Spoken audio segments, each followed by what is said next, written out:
तो आपको बता दें कल जो है झारखंड में मानसून विधानसभा का सत्र चालू होगा, विधानसभा का मानसून सत्र चालू होगा। ऐसे में चाहे सत्ता पक्ष हो चाहे विपक्ष हो, दोनों ने अपनी अपनी तैयारी कर ली है। जहां विपक्ष जो है तमाम मुद्दों को लेकर सत्ता पक्ष को घेरने की कोशिश करेगा, वहीं विपक्ष भी हर सवालों का जवाब देने के लिए पूरा मूड बना चुका है। तो कहीं ना कहीं विपक्ष हो चाहे सत्ता पक्ष हो, अब ये देखना होगा, क्योंकि ये बात की जाए तो ये आखिरी विधानसभा होगा, मानसून सत्र जो होगा ये आखिरी होगा। उसके बाद फिर चुनाव आ जाएंगे, फिर चुनाव में झारखंड चला जाएगा, फिर चुनाव आ जाएंगे, 2.5 से 3 महीने बाद चुनाव होने। तो ऐसे में काफ़ी कोशिश होगी राज्य सरकार की कि जनता के लिए कुछ ऐसा किया जाए जाकि जनता को खुश किया जाए इस चुनाव को देखते हुए, विधानसभा चुनाव को देखते हुए। वहीं विपक्ष भी तमाम तरह के आरोप जो है वो लगा रहा है, सत्ता पक्ष पर तमाम तरह के आरोप लगा रहा है। वही जो है कल विधानसभा में भी कहा जा रहा है मानसून सत्र है, चालू होगा झारखंड का, तो उसमें काफ़ी हंगामा देखने को मिल सकता है। हमारे साथ करिश्मा जुड़ चुकी हैं, हमारी संवाददाता हैं, पूरी जानकारी के साथ न्यूज़ रूम से जुड़ चुकी हैं, लाइव जुड़ चुकी हैं। करिश्मा, बात की जाए यहाँ पर तो कल झारखंड विधानसभा का सत्र, मानसून सत्र चालू होगा। ऐसे में विपक्ष जो है किस तरह से तैयारी कर रहा है, विपक्ष किन किन तैयारियों के साथ इस बार जो है वो विधानसभा में जाएगा? जी देखिए, झारखंड विधानसभा का मानसून सत्र कल से मनीष शुरू होने वाला है। 6 दिनों का ये कार्य दिवस होंगे। और अगर बीजेपी की बात करेंगे तो बीजेपी की ओर से तमाम रणनीति जो है वो बना ली गई। हालांकि आज विधायक दल की बैठक होने वाली है, क्योंकि सत्र से पहले सभी राजनीतिक दलों की ओर से एक बैठक रखी जाती है कि आखिर कैसे सदन के पटल पर तमाम मुद्दों को रखा जाए। देखिए, अगर भारतीय जनता पार्टी की बात करेंगे तो भारतीय जनता पार्टी 2 मुद्दों को लेकर कहीं ना कहीं सरकार को घेरने से पीछे नहीं हटेगी। एक तो बांग्लादेशी घुसपैठी, इसके साथ रोजगार। देखिए, रोजगार को लेकर लगातार भारतीय जनता पार्टी मुखरता से अपनी बात को रखती हुई नजर आती है। उनका कहना होता है कि सरकार की ओर से जो वादे किए गए थे 5 लाख नौकरी के साथ साथ बेरोजगारी भत्ते, वो अब तक पूरे नहीं हुए हैं, जिस वजह से आपने देखा होगा कि भारतीय जनता पार्टी की ओर से कई बार इस मामले को लेकर विरोध भी देखने को मिला था।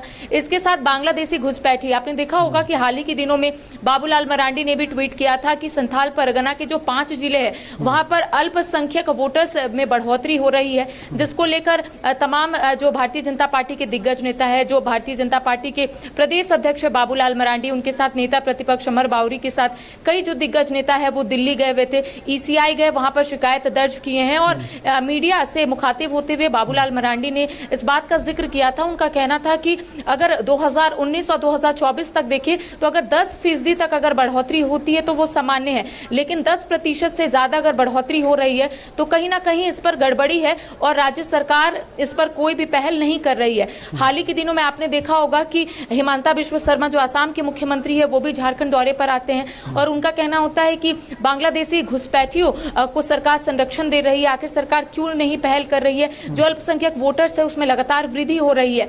संथाल परगना का उन्होंने जिक्र किया। उनका कहना था कि 2019 में इतने अल्पसंख्यक वोटर्स नहीं थे, लेकिन अचानक से ऐसा क्या हुआ कि अल्पसंख्यक वोटर्स जो है वो बढ़ गए हैं। उनका ये भी कहना था कि संथाल परगना में आदिवासी और हिंदू जो है वो कन्वर्ट हो गए हैं, वो अल्पसंख्यक बन गए हैं। तो ऐसे में कई आरोप जो है बीजेपी लगाती हुई नजर आ रही थी और यही वजह था कि बीजेपी के कुछ प्रतिनिधिमंडल दिल्ली जाते हैं, ईसीआई में शिकायत दर्ज करते हैं। लेकिन अगर दूसरी ओर हम लोग झारखंड मुक्ति मोर्चा या फिर कांग्रेस की बात करेंगे तो उनका स्पष्ट रूप से कहना है कि जब यहाँ पर डबल इंजन की सरकार थी तब भी बांग्लादेशी घुसपैठियों का जिक्र होता था, तो सरकार उस वक्त क्यों नहीं कोई पहल की। इसके साथ ही उनका यह भी कहना था कि बॉर्डर की जो सुरक्षा है वो केंद्र सरकार के अधीन है, ऐसे में गृह मंत्रालय को इन तमाम चीजों को देखना चाहिए था। आज जब मैंने मनोज पांडे जो झारखंड मुक्ति मोर्चा के नेता है उनसे बातचीत की तो उनका कहना था कि अगर बांग्लादेशी घुसपैठियों को लेकर सदन में बीजेपी अपनी बात को रखेगी तो हम लोग भी बीजेपी का सहयोग करेंगे ताकि गृह मंत्री अमित शाह का इस्तीफा मिले, क्योंकि उनका ये कहना है कि ये गृह मंत्रालय के अधीन आता है। और ऐसे में उनका ये भी कहना था कि जो वोटर्स की संख्या में वृद्धि हो रही है, किस आधार पर ये लोग कह रहे हैं 2011 के बाद जनगणना नहीं हुई है, तो आखिर आधार क्या है। तो लगातार झारखंड मुक्ति मोर्चा सवाल यहाँ पर पूछ रही है भारतीय जनता पार्टी से। बीजेपी भी पूरे तरीके से तैयार है, क्योंकि इस सरकार का ये आखिरी सत्र होगा, उसके बाद विधानसभा का चुनाव है। तो ऐसे में बीजेपी की ओर से भी ये कोशिश की जाएगी कि जितने भी मुद्दे हैं जो अछूते हैं या फिर जो योजना यहाँ के लोगों को नहीं मिल पा रही, उन तमाम योजनाओं को कैसे लोगों के बीच में जाए या फिर लोगों को कैसे समझाए कि आखिर इस सरकार ने कितना ठगा है। तो कह सकते हैं कि हर बार की तरह इस बार भी काफी हंगामेदार ये सदन रहने वाला है। कई मुद्दों के साथ एक बार फिर से बीजेपी सदन के पटल पर अपनी बात को रखेगी। हालांकि आपने देखा होगा कि जितने भी सत्र हुए हैं उसमें बीजेपी अपनी बात को रखने से पीछे नहीं हटती है, लेकिन दूसरी ओर यानी कि अलायंस की सरकार के तमाम जो मंत्री और विधायक हैं उनका भी स्पष्ट रूप से यही कहना होता है कि जितने भी सवाल वो लोग पूछेंगे सारे जवाब हम लोग देंगे। तो आज सर्वदलीय बैठक भी है जो अध्यक्ष रविंद्रनाथ महतो की अध्यक्षता में होगी। तमाम पक्ष और विपक्ष के जितने भी विधायक हैं वो वहां पर मौजूद रहेंगे। इसके साथ ही बीजेपी के विधायक दल की बैठक रखी जाएगी, क्योंकि आपने देखा होगा कि पिछले बार नेता प्रतिपक्ष चुने गए थे अमर बावरी। उसके बाद अमर बावरी ने आदिवासियों के हित के बारे में जिक्र किया था। इसके बाद कई ऐसे मुद्दे हैं जो अमर बावरी ने सदन के पटल पर रखा था। तो इस बार सभी की निगाहें टिकी हुई है कि आखिर नेता प्रतिपक्ष अमर बावरी किस तरीके से अपनी बात को रखेंगे। और दूसरी ओर देखिए, अभी तक विधायक दल का नेता जो है वो नहीं चुना गया है कांग्रेस की ओर से। आज माना जा रहा है कि विधायक दल का नेता चुन लिया जाएगा, क्योंकि आज विधायक दल की बैठक रखी गई है। तो चीजें जो है वो शाम तक क्लियर हो जाएगी कि आखिर कांग्रेस के विधायक दल के नेता कौन होंगे और कैसे कांग्रेस तैयार है तमाम सवालों का जवाब देने के लिए। अच्छा, यहाँ पर देखिए दो तीन बातें हैं जो बड़े महत्वपूर्ण है। एक तो रोजगार संबंधी बातें हैं, ये भी उठाएगी बीजेपी, और ये जिस तरह से अल्पसंख्यक बढ़ रहे हैं संथाल परगना में उसको लेकर उठाएगी। और एक चीज़ और भी है कि जो बेरोजगारी भत्ते की बात की गई थी वो भी एक मुद्दा जो है बीजेपी कहीं ना कहीं इसको उठाएगी, क्योंकि लगातार बीजेपी कहती आई है कि भाई आपने कहा था बेरोजगारी भत्ते की बात कही थी, आप बेरोजगारी भत्ता नहीं दे रहे, रोजगार नहीं दे रहे। भ्रष्टाचार का एक मुद्दा जो रहा है बीजेपी उसको भी उठा सकती है विधानसभा चुनाव में। तो ऐसे में जो सत्ता पक्ष है, सत्ता पक्ष किस तरह से तैयारी कर रहा है, क्योंकि ये सब मुद्दे तो हैं और ये मुद्दे वो भी जान रही है, सत्ता पक्ष भी जान रही है कि बीजेपी उठाएगी और बड़े जोर शोर से उठाएगी। तो ऐसे में सत्ता पक्ष की तैयारी क्या चल रही है, किस तरह से जवाब देने की तैयारी चल रही है? जी मनीष, इस सवाल का काफी कॉमन तरीके से जो सत्ता पक्ष के विधायक है वो जवाब देते हुए नजर आते हैं। उनका कहना होता है कि जब हम लोग राज्य की सत्ता में आए थे तब कोरोना काल का दौर चल रहा था। 2 साल हमने सिर्फ कोविड में काम किया है और काम भी हद तक नहीं हो पाया। हमें सिर्फ अब 3 साल मिले हैं। इस बीच हेमंत सोरेन को जेल भेज दिया गया, सरकार को अस्थिर करने का प्रयास किया गया। तो ऐसे में सत्ता पक्ष के तमाम जो विधायक है यही बोलते हुए नजर आते। आपने सही कहा कि बेरोजगारी भत्ता भी एक मुद्दा होगा, क्योंकि जब राज्य की सत्ता में आने से पहले हेमंत सोरेन ने खुद कहा था, या फिर झारखंड मुक्ति मोर्चा या कांग्रेस के मैनिफेस्टो की बात करेंगे तो उसमें स्पष्ट रूप से ये लिखा हुआ था कि बेरोजगारी भत्ता देंगे, इसके साथ ही 5 लाख नौकरियां देंगे। लेकिन बेरोजगारी भत्ता के नाम पर अब 1 भी रुपए अभी तक नहीं मिले हैं। युवा परेशान है और बेरोजगारी दर लगातार बढ़ती हुई नजर आ रही है। तमाम जो युवा है सिर्फ एक ही सवाल पूछते हुए नजर आते हैं कि आखिर उन्हें कब नौकरी मिलेगी। आपने हाल ही में देखा होगा कि हेमंत सोरेन ने एक बयान दिया था। उनका कहना था कि ये तो सिर्फ शुरुआत है, जब उन्होंने 1500 पीजीटी अभ्यर्थियों के बीच नियुक्ति पत्र का वितरण किया था। उसके बाद जेईई के अभ्यर्थियों के बीच नियुक्ति पत्र का वितरण किया गया। तो ऐसे में सरकार की ओर से ये दावे किए जा रहे हैं कि सरकार ने जो वादा किया था उसे सरकार पूरा कर रही है। कोविड की वजह से सरकार ने उतने हद तक काम नहीं किया था। तो देखिए, अब 4 महीने का वक्त है। आज मैंने ये भी सवाल पूछे थे मनोज पांडे से कि अब 4 महीने का वक्त है, सरकार आखिर क्या करने वाली है इस 4 महीने में? क्या जो हेमंत सोरेन ने कहा है कि सितंबर महीने से पहले 30,000 जो रिक्त पद है उसे भरे जाएंगे, जो प्रक्रियाधीन है नियुक्तियां उसे पूरी की जाएगी। तो उनका कहना था कि सरकार पहले से काम कर रही थी, लेकिन भारतीय जनता पार्टी सरकार को काम करने नहीं देना चाहती है और यही वजह है कि 5 महीने जेल में थे हेमंत सोरेन। तो ऐसे में उनका स्पष्ट रूप से कहना है कि हम लोग तैयार हैं, बीजेपी जो भी मुद्दे उठाए, बीजेपी जो भी सवाल पूछे, हम लोगों ने कमर कस लिया है कि आखिर तमाम सवालों का कैसे जवाब देना है। अच्छा, एक मुद्दा और भी बन रहा है, सत्र छोटा है, ये भी कहा जा रहा है विपक्ष की तरफ से कि ये छोटा सत्र है, सत्र थोड़ा बड़ा होना चाहिए ताकि हम मुद्दों को उठा सके। हमने सुना था कल जिस तरह से कैबिनेट की बैठक हुई और जो मंत्री निकले कैबिनेट की बैठक से बाहर, उनका ये कहना था कि भाई सत्र छोटा नहीं है, आप हंगामा मत कीजिए, उसमें सिर्फ सवाल पूछिए, तो सत्र तो सही है। तो ऐसे में बिना, ऐसा तो हो नहीं सकता कि विपक्ष हंगामा नहीं करेगा। यही चीज़ अगर हम झारखंड से जुड़े अगर हम चले जाएं, राज्य बिहार में चले जाएं, यही आरोप तो ये लोग भी लगा रहे हैं कि सत्र छोटा है, हम कैसे सवाल करें।